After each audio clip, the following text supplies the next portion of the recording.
Thank you everyone who came to join us. So to start things off, it's important that we acknowledge that the University of Waterloo is on lands that are deeply connected to Indigenous peoples who have historically lived and who currently live in this territory.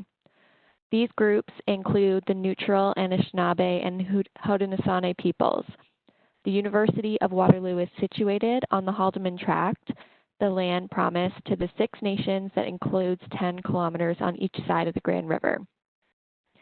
So my name is Shannon, and I work in the Student Success Office at the university, and I will be your host behind the scenes today, doing any troubleshooting behind the scenes. And we're looking forward to connecting with all of our new international development students today. And if you have any parents or supporters who are joining you watching, we want to point out to you a few resources that are available specifically for you. So we know the important role that you play in your students' transition, so we encourage you sign up for our Parent and Supporter monthly newsletter. And here you'll receive great tips and information on supporting your students throughout their first year as a Waterloo Warrior. There will also be a parent and supporter live chat that is going to be happening very soon at the beginning of August. And John, I think on that note, I will pass it over to you. Okay, thank you, Shannon. Hi, everyone. Delighted to be here with you online. This might be a little bit different from how we might have planned to do this a few months ago, but it's good to be able to have this technology, to be able to connect with all of you. And I am really excited to be able to do this and to be able to welcome you, along with my colleagues on behalf of the department, to this program. So today's presentation is really just about what you can expect and what you should be prepared for as you come into the university as a first-year student in this program, and at the university as a whole as well. Today on the call, I have my colleague Karen Robertson, as well as two students, current students in the International Development Program. The Associate Director of Undergraduate Studies unfortunately had to send his regrets for today, but maybe what we can do is we can start with some quick introductions. So I'll introduce myself, and then I'll turn it over to Karen, and then Matthew as well as Nashmia can introduce themselves. So my name is John Abraham. I'm a lecturer in the International Development Program, as well as the manager for our international placements, both in the undergraduate international development program as well as for our master's degree. So I get to work very closely with students who are going on placement, doing placements in various countries all over the world during their fourth year in the program. Karen? Hi, I'm Karen Robertson. I'm the undergraduate advisor for the program. I've been doing this since 2009. The second cohort, actually, of INDEV students was my first cohort. So I know a little bit about the program, a little bit about the courses, and quite a lot about the students. The students are the best part of my job, and so I want you to know that my email is always open. My phone is always open, and once we are back on campus, my door is pretty much always open. So if ever you need to pop in, please do so. Sometimes I would like you to make an appointment. If you think that you're going to need a little bit more than half an hour, then maybe we'll make an appointment just so that I can balance my time better. But I love my students, as Matthew and Nashmia hopefully will say. And if you need anything at all, please don't hesitate to contact me, because I'm here for you. Thanks. Thank you, Karen. Matthew. Hi guys, my name is Matthew. My dad just walked in the room, sorry. I'm in my four-year term of the International Development Program, and it's going great so far. I don't have too much to add right now, but when we get to things, I hope to share a lot about my experience. Okay, thank you, Matthew. Nashmia? Hi, I'm Nashmia. I'm in my 3A of International Development, and yeah. Thank you very much. Okay, so in the presentation today, what we would like to do is to answer some questions that you might have, as students coming into your first year, specifically to address what some of the differences are between high school and university. This is going to be a year of transition. This is going to be a year in which you are transitioning from the high school environment to the university environment, and they are quite different. Not better, not worse, just different. And so we want to lay out some of the expectations just based on the experience, based on the way that the program is designed, and maybe give you some tips as well for success. So what is expected of you as a student at the university, some important dates that you should be mindful of as well. The dates are very important, so make sure that you make a note of these, and they will be available to you on some of our other platforms as well. Maybe once we get to it, I can have Matthew and Nashmia talk a little bit about some of the courses that they've taken and what that is going to be like for you as first-year students.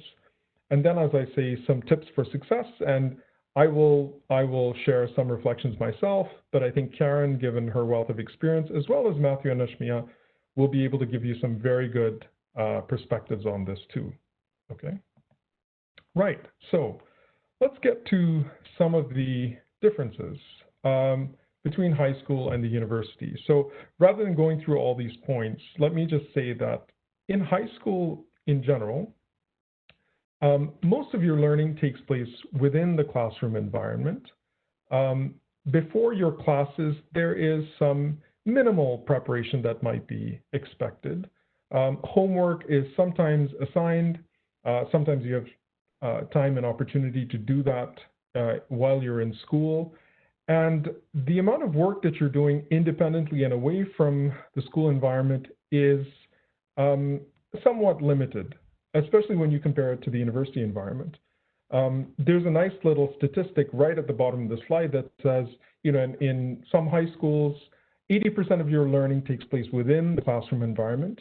And of course, you're studying for exams and you are doing some assignments, but that constitutes about 20% of your time over and above what you are doing in the classroom.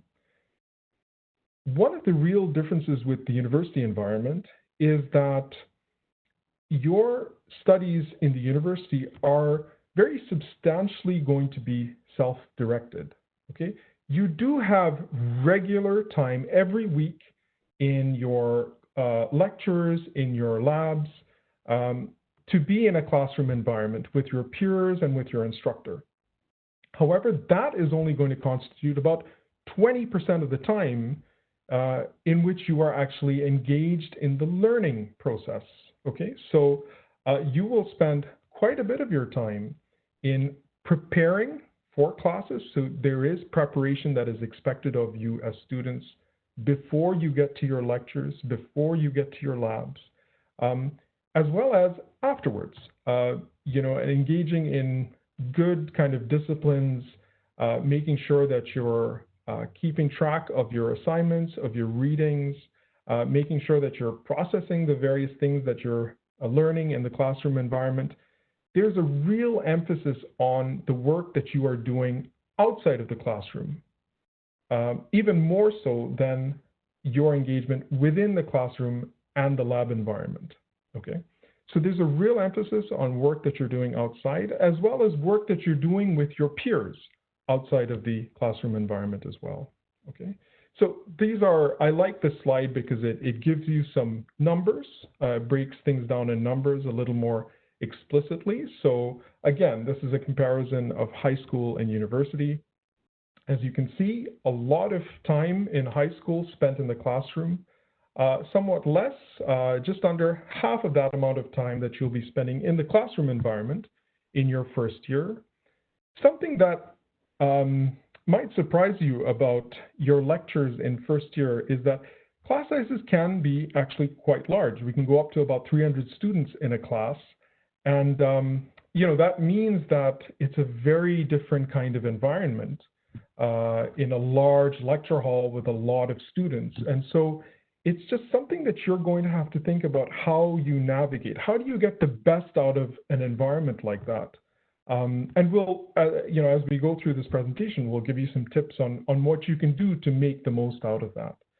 The learning environment at university might be a lot less structured, given the fact that you're doing 80% of your learning outside of the classroom environment.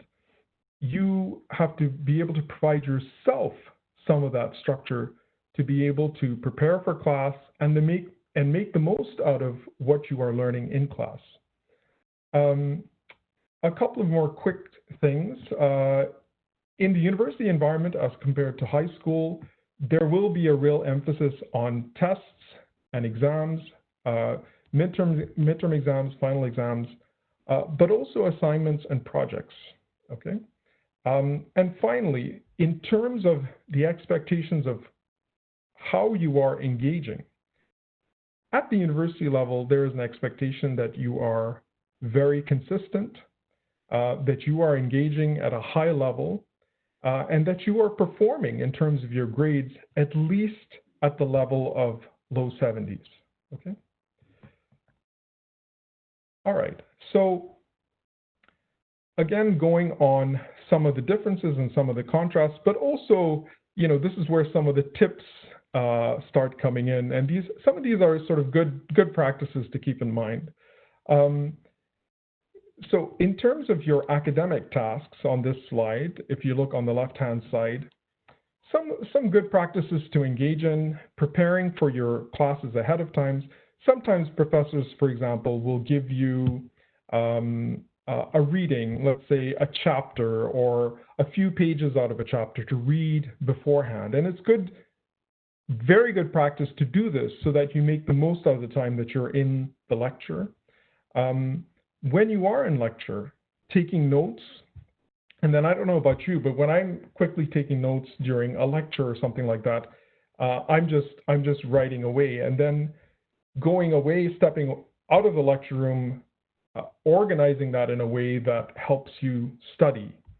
So reviewing your lecture notes daily, regularly, and organizing them well, making sure that you're staying on top of your readings, and while you're doing all of this, making sure that you have that timetable in mind of when your assignments are due for all of these various courses, when your midterms are, when your final exams are.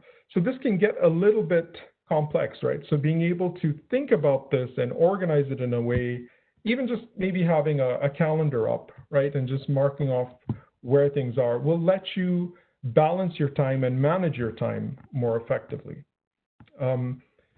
Now, while academics is certainly a very important part of university life, some of the things that I best remember and some of my fondest memories are the things that I did alongside and outside the classroom. So there are opportunities at the university to engage in a lot of extracurricular activities, clubs, various student organizations. While you are a busy student, being able to socialize with your friends and your family are, I think, a very important part of the experience as well. Maybe I'll stop here for a second and ask Matthew and Nashmia to talk a little bit about extracurriculars and the social dimension of the university life. Sure. So I've definitely taken it into my own hands to get super involved on campus, and that's made a huge difference into kind of shaping my university life. And especially in the INDEV program, since we're such a small program, we're really intimate. We like to do a lot of stuff together. So I strongly encourage you, even straight out of first year, if you'd like to get involved with SED, which is the Student Association of International Development. We're a pretty close community. We organize a lot of really great events. And even if you're not directly a member of SED, we still encourage you to come up to all of our events. They're a lot of fun. As well as there are several opportunities on campus ranging from hundreds of clubs. So any kind of interest that you have will be able to be met by a club or a service run under the Waterloo Undergraduate Student Association. Has a lot of really cool stuff as well. Maybe Nashmia can speak on other things that she's been involved with. So I've been involved with Environment Student Society, Student Association of International Development. I'll be a future co-president of the Student Association. So yeah, it's really important to be involved with these associations and clubs, and yeah. Great. Thank you. Yeah, and as you can tell, you know, our students have a very active life, both within the classroom and outside the classroom. And it can be very engaging, it can be a lot of fun. But what is really important as well in all of this is that you're also paying attention to self-care, right? In the midst of all of the excitement and all of the activity, that you're eating properly, that you're taking the time to sleep, that you're taking the time to look after yourself and your hygiene. Matthew and Nashmia, do you want to talk a little bit maybe about any tips that you have in terms of nutrition and balancing studying for exams and things like that with getting sleep and rest? Can you talk a little bit about that and try achieving some balance in your student life? Sure. I would say the most important advice that I can give in terms of self-care is just try your best to not fall behind, because it can be super hard. If you get behind on your readings, or if you kind of lose track of your assignments, then it can be quite stressful to catch back up. But also know that your profs are really understanding. They're there to help you. They realize if you're having any shortcomings. So also, if you are a bit behind, don't stress out too much. They'll be sure to eat and sleep, of course, and they'll be there to help you. So I usually go to Karen for a drive anytime I need anything, and I use university resources such as accessibility and health services to get advice on how to balance my needs. Great. Karen, anything to add to that? I think that it's very important, as Matthew said, not to get behind. I think that's probably the most crucial thing that a student can concentrate on. Trying to manage readings and everything else is very important. And I think maybe the key thing that I would like to say is, if you start to get behind, try not to panic, but you probably need to come and see me. Sometimes students think that they can fix it themselves, and often you cannot. It'll take some resources that you don't have access to, or resources that even though you've asked your friends, they may not fully understand the resources. So my best suggestion is that you will come and talk to me. I'm not really very scary, as Nashmia said. So I think that that's very important, and to do it sooner than later.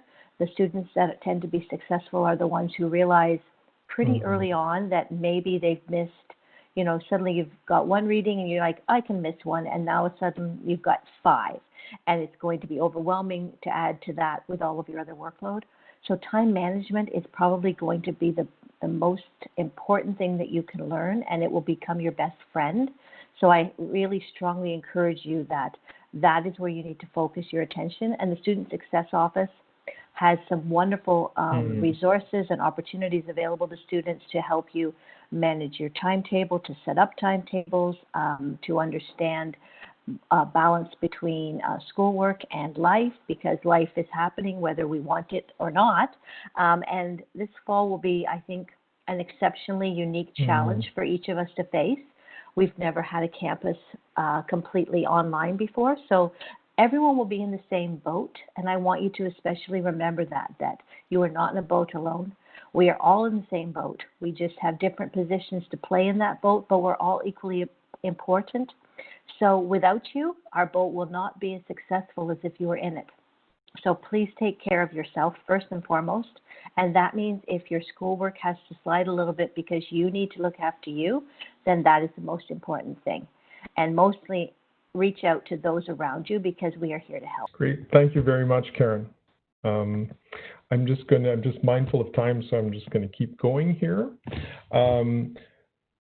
So to give you an idea of what your first year is going to look like academically, this is an outline of the core courses that you will be taking in your first year. And as you can see, it's a pretty diverse range of courses in terms of disciplines. There's geography, planning, economics, environmental studies, as well as some core courses in international development. And this is reflective of the fact that international development itself is very multidisciplinary. And so the first year is meant to give you a broad foundation in some of the disciplines and some of the tools that you're going to need to be able to progress into the second and third year in the international development stream. But I think what you'll find is throughout those 4 years, while you will be taking, more senior level courses in international development, there is still that emphasis on multidisciplinarity, and I think it's one of the most exciting things about this discipline. So, Nashmia, Matthew, and Karen, anything that you would like to add as far as the first-year courses and the timetable provided here? I think it's fairly self-explanatory. I've never taken the courses myself, so if the students would like to speak to the course, they're more an expert at that than I am. Nashmia, Matthew, how did you find your first year? Thinking back, a couple of years, did you find, in terms of the leap from high school, did you feel it was substantial, and what is it that you liked about the first year as far as your studies were concerned? I feel like I transitioned quite nicely into first year. Like, it was obviously pretty hard the first couple of months, but even since then, I've noticed that the first month-ish of every term is always kind of stressful because you don't really have too much indication of how you're doing, so you never really know, like, hey, am I failing or am I excelling? And then once you start getting grades back, you start usually to calm down because you realize that things are fine and you're doing well. But in terms of first year courses, like, professors know that you're first years, that you're new to universities. They try their best to take it relatively easy on you. I know I was really shocked early taking INDEV 100, and we got like a 1,500 word paper for me at the time. I was like, that's cruel. Why would anyone make me write this much? But now I do that kind of thing for John's class pretty much every week, so it's not too bad. It helps you out. Great, thank you, Matthew. Nashmia, any favorite courses from your first year? I think I really like Econ 101. Okay. I really like the math part of everything and like the economy level stuff. So yeah, I enjoyed that. Yeah. Okay, great. Well, so there's at least one course to really look forward to. Okay, so in terms of the expectations for your academic progression. So what that means is being able to go from your first semester into your second semester and from your first year into your future years. It is expected that you have an overall cumulative average, so an average across all of your courses of at least 65%. And for your major for international development, across all of your INDEV courses, all of your international development courses, that you have a cumulative average of 70%. There is an English language requirement as well for INDEV 101. And the 20 academic units, Karen, I believe refers to the entire program, right? That you're doing 20 academic units over the length of the entire INDEV program? Yes, and 20 academic units qualifies or equates to 40 courses because each course is worth half a credit. There are some courses that are worth 1 credit, so that, of course, would reduce the limit. But typically, it's 40 courses for your graduate diploma. Okay, thank you. All right, so I talked about dates a little bit earlier, and this is really important to keep in mind because these dates are quite rigid in the way that they are followed across the university system. So I would draw your attention to these dates: September 21st as the last date to add and drop a course without any complications. September 28th, so a week after that, is the date that you can drop a course without any penalty whatsoever. And then dates after that, there are penalties that will apply. Karen, could you say something about the last 2 points here on the slide? So Absolutely. So the drop penalty after September the 20th, or as of September the 29th, if you drop a course, you will see that that course now has a WD distinction on it instead of a grade. And if you drop it by the 29th, or the 29th and on, you will receive 50% of your tuition back for that course. If you wait and drop it, the course in November the 24th, which is, it will then have a grade weight of withdraw failed, and it will have an academic standing of 32%. So usually we don't recommend students to drop after that date simply because most students can do better than 32% in the course. If for some reason the wheels have completely fallen off and you think you're going to get like 10%, then you can certainly withdraw, fail from the course.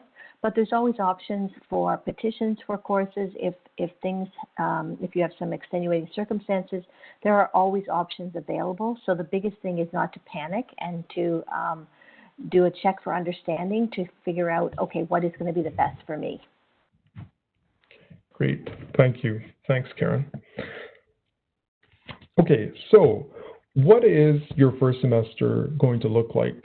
And potentially, what is your first year going to look like? Well, as we mentioned a little bit earlier on this call, this is an unusual year for us, but it is also a year in which we get to engage with some, exciting new technology and get to form a community online. How this will look, we are still figuring this out as it goes. But ordinarily, for each course, the format is that for the 12 or 13 weeks of the course, you have between 2 to 3 hours of lectures a week, either in one block, a single 3-hour block, or in 2-hour-and-a-half blocks. So again, in terms of numbers, we're talking about between 200 to 300 students in total. But of course, this is going to be different this year. This year, the emphasis is going to be on students being able to access material, so access lecture materials, assignments, other forms of instructions online through the Learn portal and through some of the other tools we have to be able to do this, and facilitate your ability to learn where you are. So facilitate your ability to be able to learn remotely and to do this well. I know that I myself, I'm teaching a course this spring, and I'll tell you a little secret. I had to learn how to use my camera, and I tried a little bit of an experiment, and Matthew might be able to give you his opinion of this a little bit later. But I started using vlogs as a way of providing instruction for students. And, you'll find that professors are doing various things, some things, more interesting than others, to be able to provide instruction effectively online, right? We realize that this is a brave new world that we're in. And so we're all trying and making our best efforts to be able to do this online in ways that are going to be effective for you, that are going to be convenient for you, and that really meet you where you're at physically and geographically all over our city and all over our country as well, and potentially all over the world. What happens on your first day of lecture and in your first week? Well, the first week is all about establishing the baseline for the next 12 weeks of the course. And so you will get a course syllabus that will outline everything about the course for you, what you're going to be learning, your schedule of lectures, what your evaluations, so the tests and assignments, what they're going to look like, some tips on how to be able to navigate that course well, and also information on how you can get in contact with the course instructor as well as teaching assistants. Okay, so that course syllabus, and most of the time this is also uploaded onto the Learn platform, so it'll always be available to you just a couple of clicks away.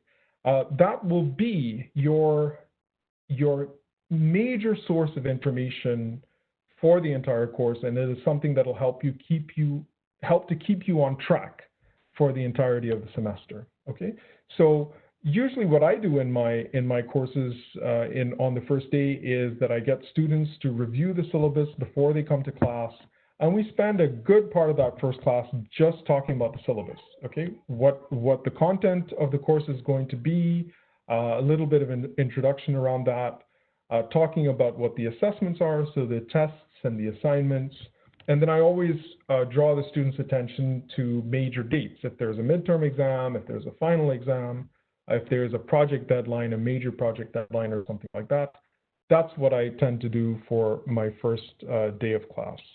And I think that's what you can expect for your first day as well. So here we have a little more information on the actual content of the course syllabi. So again, you should be able to expect to see the contact information of your professor, course description, any details about required texts or readings, the evaluation structure, and then information on some institutional principles. Okay, so this will talk about things like academic integrity, disciplines, appeals. This is all information for you to know about how we operate as an institution. Okay, so here's a really exciting part of the presentation for me. And I think I'm going to lean on Karen, Matthew, and Nashmia to talk a little bit about tips for success.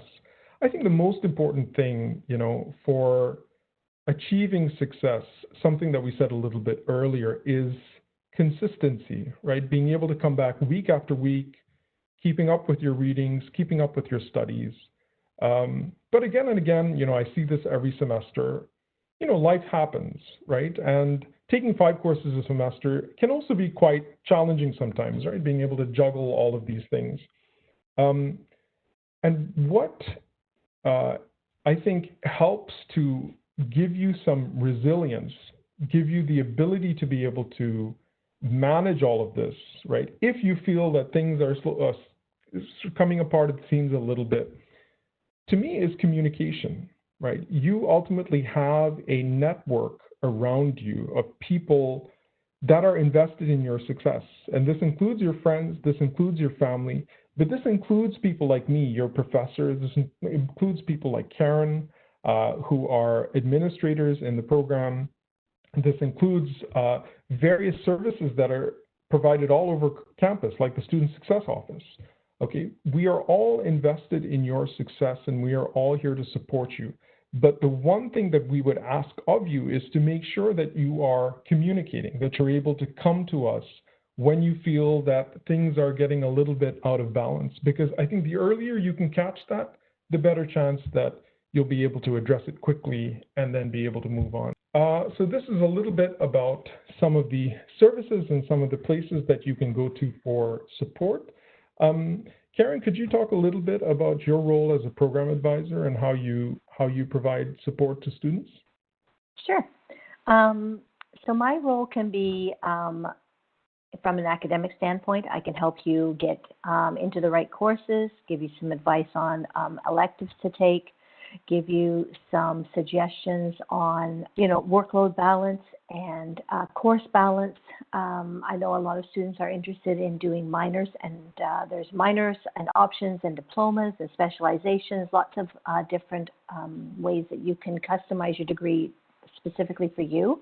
We've had students do minors in economics. We've had students do minors in drama and music, political science. There's really no wrong kind of minor to choose. I would say that the way I kind of explain it to students is that your international development degree is really the main course of your academics. And then your electives can be like the dessert. So you can choose from the dessert a la carte. You can have whatever you'd like, maybe a course from environmental science, or maybe you want a course from political science, or a fine arts course. Whatever is something that will give you sort of a well-rounded student opportunity. There's no real wrong elective. Sometimes I know you think that because it's not going well, but no.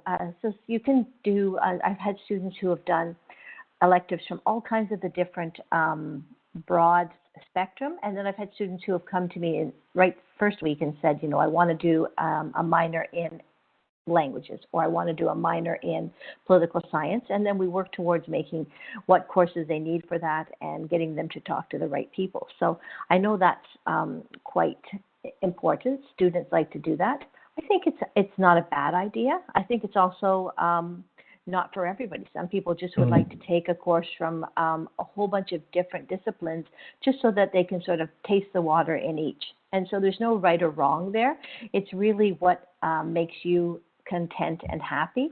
And often your elective is really where you're going to shine because it's something that you can choose for yourself that interests you. So that's kind of important.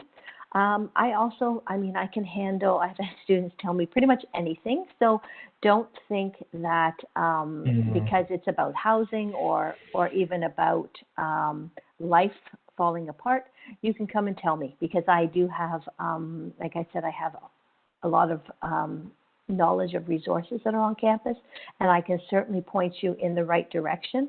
I try not to solve everything myself, even though I'd like to, but I certainly am able to point you towards the people who can really get you help that you need in whatever it is that you're having a struggle with. So please don't hesitate on any level to come and talk to me, because as the students will tell you, I do love them a lot. So, and I'm always happy to see them, and they make my day better. Thank you, Karen. And I just want to point out that there is a little bit of information here on some of the services that Karen has spoken about. Of course, Karen will be able to either directly help you in planning your program and taking the courses, minors, etc. But if not directly, then at least to point you in the right direction to the many resources we have on campus. So the Student Success Office that can really help you develop some of these skills. Even things like, just how to be consistent and how to plan your time and how to prepare for classes properly. These are all things that the Student Success Office, through their workshops and coaching, can help you develop. But there are also services around wellness. If you feel that you need to have access to health services or to counseling, or just for your personal fitness, the athletics and recreation program, these are all things that are available on campus and that Karen will be able to point you in the right direction. I'm just mindful of time here, so I'm going to keep going to our last few slides here. So this is a slide that speaks to, I think, a very important concept of balance. Universities in general have reputations for being, quite intensive places of work over the semester. And I mean, that is one of the joys of being at the university. If you love what you're doing, if you love what you're studying, it's very meaningful and it's very enjoyable to be able to engage at this high level with all of these subjects. The learning is just a wonderful experience, and there's so much also going on, talks and various things that happen at the university, but it's equally important to be able to balance your time and take advantage of a lot of the things that are available here at the city in terms of in this city, in this community, in terms of recreation and culture, or just spending some time with your friends in a room together and just talking and sharing pizza and I don't know, listening to music or playing video games, whatever that is. I think this is a very important part, but often overlooked part of what is important for a successful student experience. Just seeing as we have about 15 minutes left on the call today, I just want to see if there are any questions that we can get to, just to make sure that we have enough time. I think we've gone through quite a bit of the content here. Okay, so in terms of technology and the various platforms that we have, the university uses, you will be using about 4 different platforms in general, and each of these platforms do something a little bit different. The Quest platform, for example, is what you're going to be using. You will log in to enroll in courses, to see your final grades, to get information about tuition and tuition payments. As a professor, I tend to keep in touch with a lot of my students over email, and so you will have to check your email regularly, your university email, to make sure that you're staying up to date with communications from your professors. There is the portal, the university's portal, that will keep you informed of what is happening at the university as a whole. And finally, for your individual courses, you will be becoming very familiar with the Learn platform. And again, this is a platform in which you log in and all your courses show up, and you just click through and you will have access to all of the course information, your syllabi. Many professors will also ask you to submit your assignments through the Learn platform. So this is something else you'll be able to do. You'll also be able to check your grades. And it's fairly intuitive. You know, if you can navigate Facebook, I'm pretty confident that you'll be able to navigate the Learn platform as well. Okay, so some more general comments about success. I've spoken a little bit about balance and the importance of communication and maintaining open communication. One of the joys of the university experience is that the friendships that you will be making over this year, over your first year, over the next 4 years, will be friendships that will last a lifetime. I'm sure you've made wonderful friendships at high school, and I hope that many of them continue. But these are friends, you know, in these next few years that you will truly be making for life. And these are people who will have a positive impact on your life. And so I would encourage you, you know, as much as you can, to stay connected with this great group of people that will be around you, and to make friendships, and to give yourself time to nurture those friendships, because that is something that is also going to contribute to the quality of your university experience. I know, again, this is a challenging year in which we won't be physically present on campus together, but I'm hoping that there are ways in which we can inculcate these friendships, even if they are in this kind of remote format over the next year. Right. So a few more tips here around managing your time and managing productivity, and making sure that you avoid procrastination and you get enough rest. These things have a way of feeding into each other. So resting well will ultimately have a positive impact on your productivity, and that in turn will help you manage your time more effectively, so that procrastination is less of a problem. I think this is really great advice here at the start of this slide. This is something that I do to this day. If you have very large tasks ahead of you in the week ahead, try and break them down into smaller tasks. And for me, it's very motivating when I accomplish the little tasks.